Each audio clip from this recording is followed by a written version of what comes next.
তিন দফা দাবিতে শাহবাগ থেকে প্রধান উপদেষ্টার বাসভবন যমুনার দিকে যাওয়ার পথে প্রকৌশল শিক্ষার্থীদের সঙ্গে পুলিশের ধাওয়া পাল্টা ধাওয়ার ঘটনা ঘটেছে। পুলিশের ব্যারিকেড ভেঙে শিক্ষার্থীরা সামনে এগিয়ে যেতে চাইলে পুলিশ তাদের ছত্রভঙ্গ করে দেয়। এ সময় পুলিশ কয়েক রাউন্ড টিয়ার শেল ও সাউন্ড গ্রেনেড নিক্ষেপ করে। বুধবার দুপুর 1:45 নাগাদ হোটেল ইন্টারকন্টিনেন্টালের সামনে এই ঘটনা ঘটে। এরপর শিক্ষার্থীরা সেখান থেকে সরে আসেন। এদিকে প্রকৌশল পেশায় বিএসসি ডিগ্রিধারীদের দাবির যৌক্তিকতা যাচাই ও সুপারিশ প্রণয়নের জন্য সরকারের গঠিত কমিটি প্রত্যাখ্যান করেছে আন্দোলনকারী শিক্ষার্থীরা। বিকেলে রাজধানীর ইন্টারকন্টিনেন্টাল হোটেলের সামনে সংবাদ সম্মেলনে শিক্ষার্থী প্রতিনিধি জুয়ার আহমেদ একথা জানান।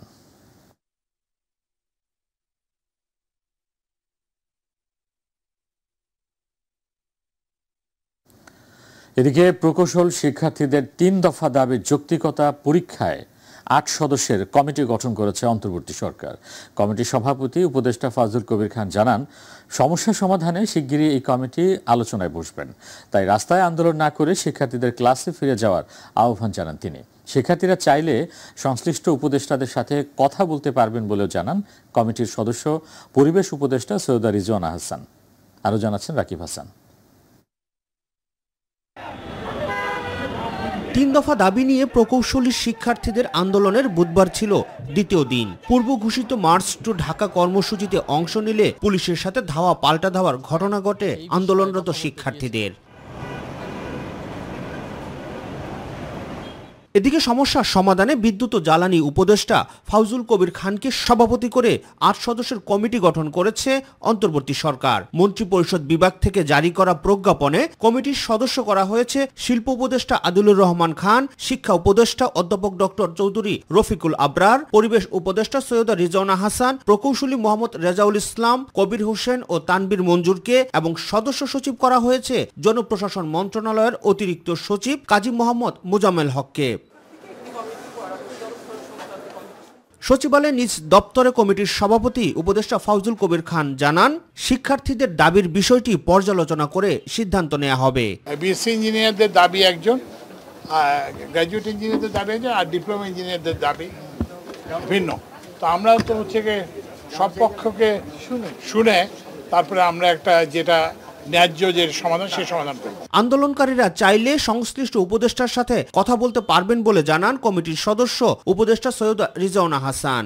তারা যারা আন্দোলন করছে তাদের একটা প্রতিনিধি দল চাইলে আমাদের সাথে দেখা করতে পারে। দেখা করলে আমরা তাদেরকে বলবো যে আমরা তাদের সমস্যা নিয়ে বসবো, তাদের সবার দাবিগুলো শুনে যেটা আমাদের বিবেচনায় ন্যায্য এবং যৌক্তিক মনে হয় আমরা সেরকম একটা সিদ্ধান্ত দেব। এদিকে প্রকৌশলী শিক্ষার্থীদের দাবির বিষয়ে এখনো সরকারের কাছে আনুষ্ঠানিক কোনো প্রস্তাব আসেনি জানিয়ে জনপ্রশাসন সচিব বলেন, যথাযথ প্রক্রিয়ায় দাবি দেওয়া পেশ করলে সমাধান সম্ভব। এই ইস্যুটা সমাধানযোগ্য, একটু আলোচনার দরকার, এর জায়গা মতো প্রস্তাবটা আসতে হবে। আপনি এটা রাস্তায় সমাধান হবে না, এটা সমাধান হবে হলো কনসার্ন মিনিস্ট্রি এবং আমাদের হাইয়েস্ট একটা বডি আছে, এটাকে বলা হয় সচিব কমিটি। রাকিব হাসান, মাই টিভি, ঢাকা।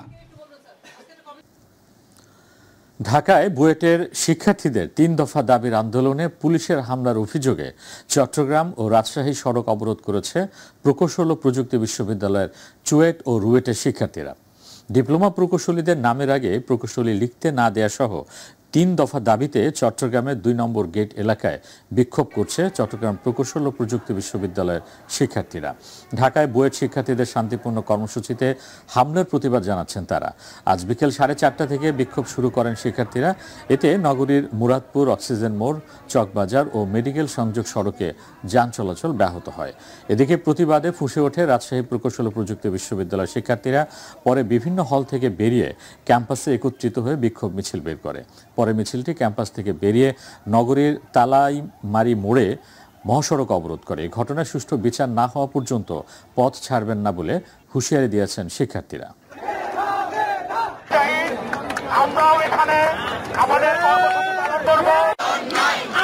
আজকের এই সরকার পার্মানেন্ট সরকার না, আজকের এই সরকার আমরা বানিয়েছি, আমাদের রক্তের বিনিময়ে সরকার হয়েছে। সকল প্রশাসনকে বলতে চাই, আপনারা যদি ডিপ্লোমা সিন্ডিকেটকে স্যারো সাপোর্ট দেওয়ার কথা ভেবে থাকেন তো আপনাদের সবাইকে জবাবদিহিতার আওতায় আসতে। নিত্য নতুন দাবি তুলে কয়েকটি রাজনৈতিক মহল নির্বাচন বানচাল করতে চায় বলে দাবি করেছেন বিএনপি মহাসচিব মির্জা ফখরুল ইসলাম আলমগীর। তিনি বলেন, নির্বাচিত সরকার আসতে যত দেরি হবে তত বেশি ফায়দা উঠবে সুবিধাবাদীরা। জাতীয় প্রেস ক্লাবে কাজী জাফর আহমেদের 10ম মৃত্যুবার্ষিকী উপলক্ষে আয়োজিত আলোচনা সভায় তিনি এসব কথা বলেন। ইউসুফ আলী রিপোর্টে বিস্তারিত। সাবেক প্রধানমন্ত্রী কাজী জাফর আহমেদের 10ম মৃত্যুবার্ষিকী উপলক্ষে জাতীয় প্রেস ক্লাবে আলোচনা সভার আয়োজন করে ভাসানী অনুসারী পরিষদ। আমাদের সেই প্রিয় নেতা কাজী জাফর আহমেদ। সভায় বিএনপির মহাসচিব মির্জা ফখরুল ইসলাম আলমগীর বলেন, ছাত্র জনতার আন্দোলনকে পুঁজি করে ফায়দা নিতে চায় একটি গোষ্ঠী। আমরা দেখেছি যখন একটা পরিবর্তন হয় সেই পরিবর্তনগুলোর সুযোগ নিয়ে নেয় অন্যরা, এবং যত দেরি হয় গণতন্ত্রের প্রত্যাবর্তনের নির্বাচনের তত সেই সুবিধা বেড়ে যায়। একাগারও তো তাদের বক্তব্য ছিল যে নির্বাচন ইলেকশন দেবে কেয়ারটেকার গভর্নমেন্ট, 2 বছর থাকলো, 2 বছর থেকে লাভ কি করলো, ফ্যাসিস্টের হাতে ক্ষমতা তুলে দিল, আওয়ামী লীগের হাতে ক্ষমতা তুলে দিল, যার ভোগান্তি আমাদেরকে পোহাতে হলো 15 বছর 16 বছর। তিনি বলেন, সুবিধা নিতে নির্বাচন যাতে না হয় সে ষড়যন্ত্র করা হচ্ছে। দুর্ভাগ্যজনকভাবে আজকে কিছু সংখ্যক রাজনৈতিক মহল অত্যন্ত পরিকল্পিতভাবে নির্বাচনকে বানচাল করার জন্য, নির্বাচনকে ব্যাহত করার জন্য নিত্য নতুন দাবি তুলে তুলেছে। এমন এমন দাবি তুলছে যে আসলে বাংলাদেশের মানুষেরা পরিচিতই না। সংস্কার শব্দের সঙ্গে আমাদের সাধারণ মানুষ পরিচিত না, একদম মানুষের মানুষ, তারপরে তো সেটা আমরা কিন্তু সংখ্যানুপাতিক ভোট প্রতিনিধিত্ব এটা বুঝতে হবে সময় লাগে, এটা বোঝানো কঠিন। সুবিধাবাদীদের কারণে দেশে হতাশার বাতাস বইছে বলেও মন্তব্য করেন বিএনপির মহাসচিব মির্জা ফখরুল ইসলাম আলমগীর। আমি কোনোদিন রাজনীতিতে আপনার ডিপ্রেস ফিল করিনি, হতাশ হইনি। ইদানিং মাঝে মাঝে আমার কাছে আপনার হতাশার ছায়া ঘোরাঘুরি করে, যেদিকে তাকাই দেখি আর বেশিরভাগ মানুষই আপনার নষ্ট হয়ে গেছে। আজকে বাংলাদেশকে বাঁচানোর জন্য আমাদের সকলের এগিয়ে আসা দরকার। সবাইকে ধন্যবাদ। ইউসুফ আলী, মাই টিভি, ঢাকা। জুলাই গণঅভ্যুত্থানে রংপুরে বেগম রোকেয়া বিশ্ববিদ্যালয়ের শিক্ষার্থী শহীদ আবু সাইদ হত্যার ঘটনায় মানবতা বিরোধী অপরাধের মামলায় সূচনা বক্তব্যের মাধ্যমে আনুষ্ঠানিক বিচার শুরু হয়েছে। বেরবির সাবেক ভিসি হাসিবুর রশিদ সহ 30 আসামির বিরুদ্ধে প্রথম সাক্ষ্য গ্রহণের জন্য আগামীকাল দিন ধার্য করেছেন আন্তর্জাতিক অপরাধ ট্রাইব্যুনাল 2। বিচারপতি নজরুল ইসলাম চৌধুরীর নেতৃত্বাধীন 3 সদস্যের বিচারিক প্যানেল এই দিন ধার্য করেন। এসএম আরিফের রিপোর্ট। জুলাই গণ অভ্যুত্থানে রংপুর বেগম রোকেয়া বিশ্ববিদ্যালয়ের সামনে শিক্ষার্থী আবু সাইদ হত্যার ঘটনায় মানবতা বিরোধী অপরাধের মামলায় আনুষ্ঠানিক বিচার শুরু হয়েছে। চিফ প্রসিকিউটর তাজুল ইসলামের সূচনা বক্তব্যের মধ্য দিয়ে শুরু হয় বিচারের আনুষ্ঠানিকতা।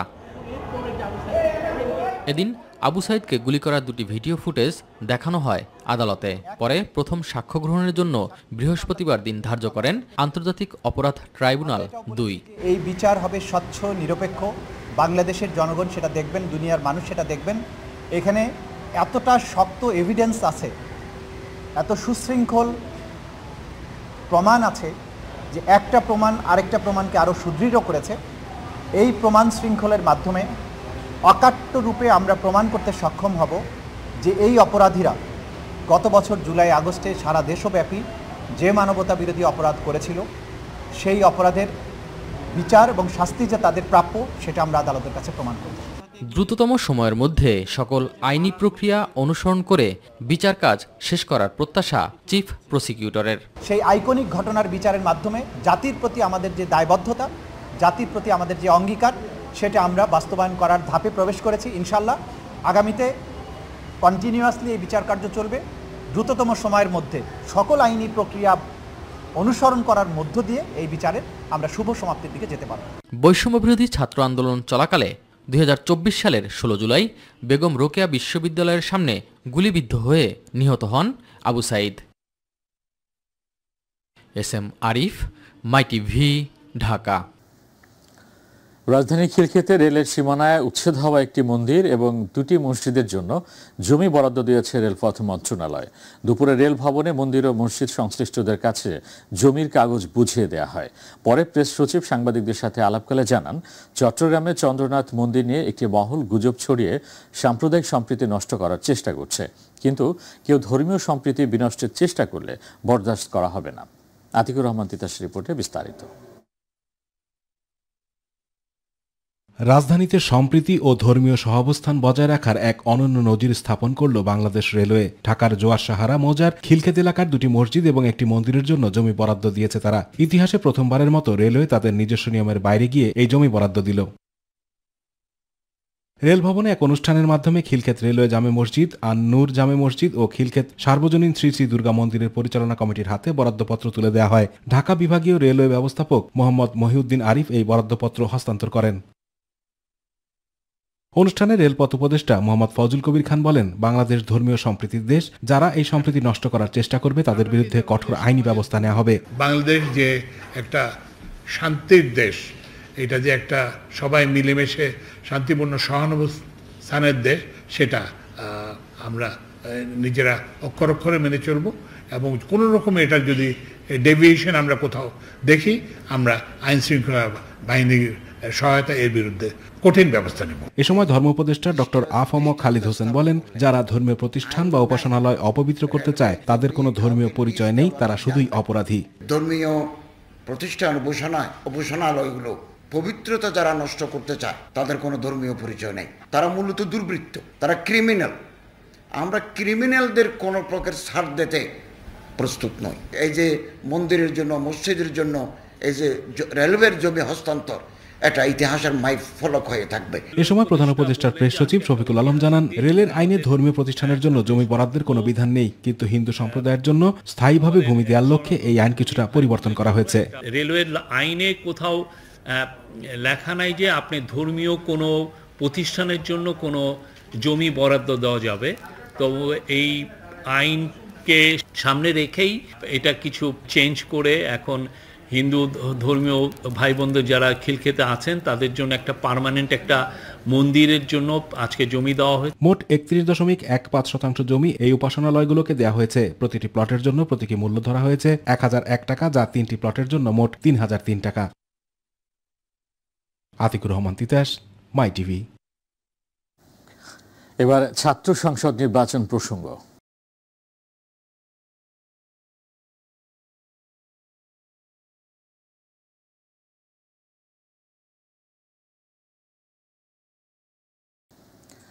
দ্বিতীয় দিনের প্রচারণায় জমে উঠেছে ঢাকা বিশ্ববিদ্যালয়ের ছাত্র সংসদ ডাকসু নির্বাচনী কার্যক্রম। ডাকসুকে ঘিরে প্রার্থীরা সাধারণ শিক্ষার্থীদের কাছে তুলে ধরছেন নিজেদের অঙ্গীকার। পাশাপাশি প্রশাসনের দ্বিচারিতা, নারী প্রার্থীদের হেনস্থা, নির্বাচনী আচরণবিধি লঙ্ঘন, বিলবোর্ড ছিঁড়ে ফেলা সহ নানা অভিযোগ উঠে এসেছে। রাতেই এই বিজ্ঞপ্তিতে নির্বাচন কমিশন ব্যানার, বিলবোর্ড প্রচারে নিষেধাজ্ঞা জারি করে এবং দুপুরে প্রক্টোরিয়াল টিমের সহায়তায় ক্যাম্পাস থেকে সকল প্রকার ব্যানার, পোস্টার সরিয়ে ফেলে কর্তৃপক্ষ। বিস্তারিত মিফতাহ গালিবের রিপোর্টে। নিজেদের অঙ্গীকার নিয়ে পুরোদমে সরব আসন্ন ঢাকা বিশ্ববিদ্যালয়ের কেন্দ্রীয় ছাত্র সংসদ ডাকসু নির্বাচনের প্রার্থীরা ছুটে যাচ্ছেন শিক্ষার্থীদের কাছে, শুনছেন শিক্ষার্থীদের প্রত্যাশা। উঠে এসেছে নারী নিরাপত্তা সহ শিক্ষার্থী বান্ধব কার্যক্রমের দাবি। মেজর কোনো ইস্যু ছাড়া যদি এরকম অবস্থা থাকে তাহলে ইনশাল্লাহ আমরা ভালো করে একটা ডাকসু পাবো, আর সবার অংশগ্রহণে একটা সুন্দর ও মনোরম পরিবেশে একটা ডাকসু আয়োজন করা হবে। আমরা চাই যে নারী নেতৃত্ব উঠে আসুক ডাকসুতে। নারীদের অর্থাৎ ক্যাম্পাসে তো অনেক প্রায় অর্ধেক নারী, তো তারা যদি উঠে আসে অবশ্যই নারীদের জন্য অনেক ভালো হবে এবং তাদের জন্য কাজ করবে। গবেষণা এবং শিক্ষার্থী বান্ধব ঢাবি গড়ে তুলতে প্রার্থীদের চোখে মুখে প্রত্যাশা পূরণের আকাঙ্ক্ষা। নারীরা যে প্রতিবন্ধকতার শিকার হচ্ছে এই বিষয়গুলো চিহ্নিত করে আমরা অবশ্যই সামনে আগাবো। নারীদেরকে অনিরাপদ ছেড়ে দেওয়া হচ্ছে, সে জায়গায় আমরা একত্র হয়ে কাজ করবো। এবং আমি যেহেতু একজন নারী সংগঠক হিসেবে কাজ করে যাচ্ছি, সেখানে ঢাবির এজিএস হিসেবে নির্বাচিত হয়ে কাজ করার গ্রাউন্ডে আমি আরও বেশি স্বতঃস্ফূর্ত হব। ঢাকা বিশ্ববিদ্যালয়ে এমন অনেক শিক্ষার্থী আছে যারা অনার্স মাস্টার্সে থাকাকালীন সময়ে Q1 জার্নালে পাবলিকেশন আছে, বিশ্ববিদ্যালয় থেকে তাদেরকে এই অপরচুনিটিগুলো দেওয়া হয় না। আমি এই অপরচুনিটিগুলো নিশ্চিত করতে চাই। ঢাকা বিশ্ববিদ্যালয়ের শিক্ষার্থীরা যে সাবজেক্টে অধ্যয়ন করছেন বর্তমানে, অর্থাৎ 84 84টা ডিপার্টমেন্ট 84 রকম সাবজেক্ট, তারা যাতে সেই সাবজেক্টটা পড়ে বের হয়, অর্থাৎ গ্র্যাজুয়েশন বা পোস্ট গ্র্যাজুয়েশন শেষ করে যাতে একটি নিশ্চিত জব পেতে পারেন। এরই মাঝেই উঠে আসে হলে মারধরের ঘটনা, বিলবোর্ড ছিঁড়ে ফেলা, এক নারী প্রার্থীকে হেনস্থার গুরুতর অভিযোগ। এছাড়া জালাল আহমেদ নামে স্বতন্ত্র এক ভিপি প্রার্থী জেলেও গিয়েছেন হত্যা চেষ্টা মামলায়। এই ডাকসুর মাধ্যমে আপনারা আপনাদের অধিকারকে প্রতিষ্ঠা করতে না পারেন, আপনারা আপনাদের প্রকৃত বন্ধুদেরকে যদি এই ডাকসুর ভিতর দিয়ে নিয়ে আসতে না পারেন, এটা কি শুধু নির্বাচন ভাইবেন না, এটা আমাদের গণতান্ত্রিক অধিকার আদায়ের আন্দোলন। এটাকে যদি সবল করতে না পারেন, তৈরি হন কয়েক মাসের ভিতরেই আবার গেস্ট রুমে গণরুমে যাওয়ার জন্য তৈরি হন। আমি ভীত সন্ত্রস্ত নই, বরঞ্চ আমি এটা ভেবে উৎফুল্ল যে আমার প্রতিপক্ষ আমাকে কতটা ভীতির চোখে দেখেছে, যে আমার ছবিকেও তারা ভীতিকর হিসেবে নিয়েছে এবং সেখানে তারা আক্রমণ করেছে। মঙ্গলবার প্রচারণার প্রথম দিন বিভিন্ন প্যানেলে ব্যানার, বিলবোর্ড সম্বলিত প্রচারণা হলেও রাতেই এক বিজ্ঞপ্তিতে নির্বাচন কমিশন ব্যানার, বিলবোর্ড প্রচারে নিষেধাজ্ঞা জারি করে। দুপুরে প্রক্টোরিয়াল টিমের সহায়তায় ক্যাম্পাস থেকে সকল প্রকার ব্যানার, পোস্টার সরিয়ে ফেলে কর্তৃপক্ষ। মিফতা গালিব, মাই টিভি, ঢাকা। জাহাঙ্গীরনগর বিশ্ববিদ্যালয় কেন্দ্রীয় ছাত্র সংসদ, জাকসু ও হল সংসদ নির্বাচনের প্রার্থিতা ফিরে পেতে 15 জনের আপিলের শুনানি অনুষ্ঠিত হয়েছে। এই শুনানির মধ্য দিয়ে বাদ পড়া প্রার্থীদের আপিলের নিষ্পত্তি করা হয়। সকাল 9টায় বিশ্ববিদ্যালয়ের সিনেট ভবনের জাকসু নির্বাচন কমিশন কার্যালয়ে এই শুনানি শুরু হয়, চলে দুপুর 2টা পর্যন্ত। এর আগে সোমবার দুপুরে জাকসু নির্বাচনের খসড়া প্রার্থী তালিকা প্রকাশ করে নির্বাচন কমিশন। যাচাই বাছাই শেষে 256 জন প্রার্থীর মনোনয়নপত্র বৈধ বলে ঘোষণা করা হয়, আর ত্রুটিপূর্ণ হিসেবে বাদ পড়ে 20 জনের মনোনয়নপত্র।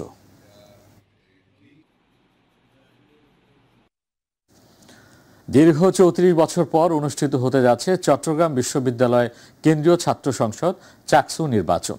এ লক্ষ্যে চাকসু ভবনের 2য় তলায় অনুষ্ঠিত হয়েছে নির্বাচন পরিচালনা কমিটির প্রথম সভা। সভাপতিত্ব করেন কমিটির সভাপতি অধ্যাপক ডক্টর মনির উদ্দিন।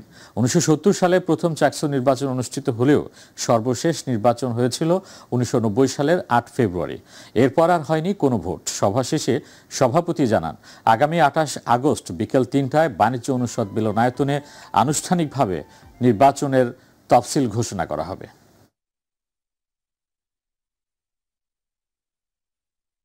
বিভিন্ন আন্দোলন সংগ্রামের অগ্নিছড়া লেখক বিদ্রোহী কবি কাজী নজরুল ইসলামের প্রেরণা বাঙালি জাতিকে করবে সব সময় উজ্জীবিত। আর তাই জাতীয় কবি কাজী নজরুলের লেখনী থেকে শিক্ষা নিয়ে শান্তি সপক্ষে অহিংস নীতি অবলম্বন জরুরি বলে মনে করেন বিশিষ্টজনেরা। সকালে 49তম মৃত্যুবার্ষিকীতে কবি সমাধিতে ফুল দিয়ে শ্রদ্ধা জানিয়ে এমন মন্তব্য করেন নজরুল অনুরাগীরা। আরো জানাচ্ছেন জাহিদ আহমেদ বাবু।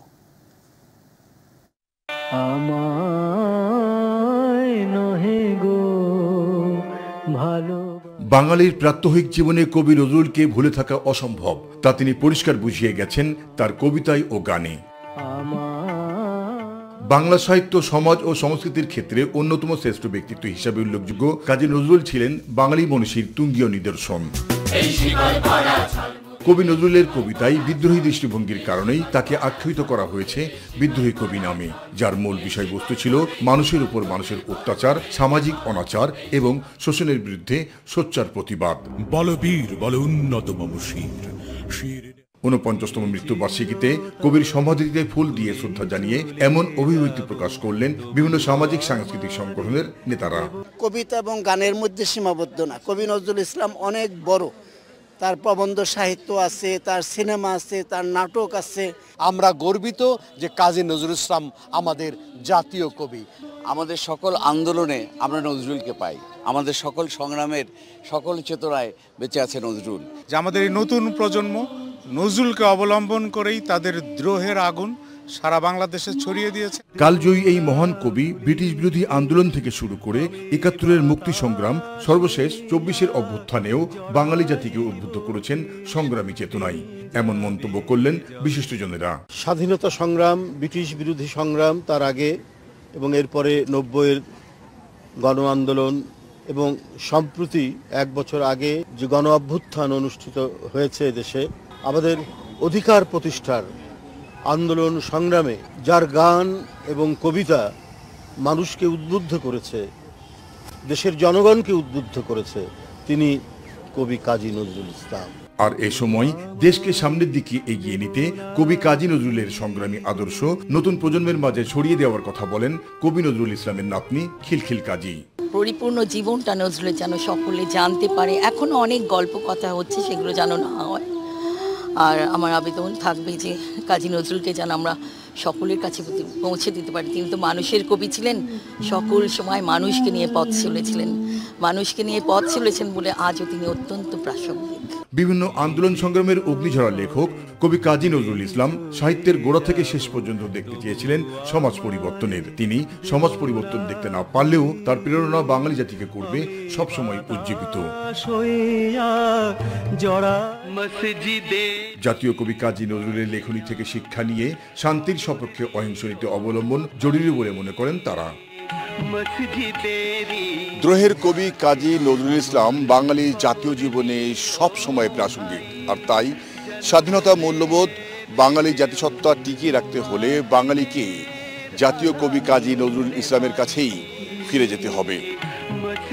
কবির 49তম মৃত্যুবার্ষিকীতে কবির সমাধিতে ফুল দিতে এসে এমন অভিব্যক্তি প্রকাশ করলেন নজরুল অনুরাগীরা।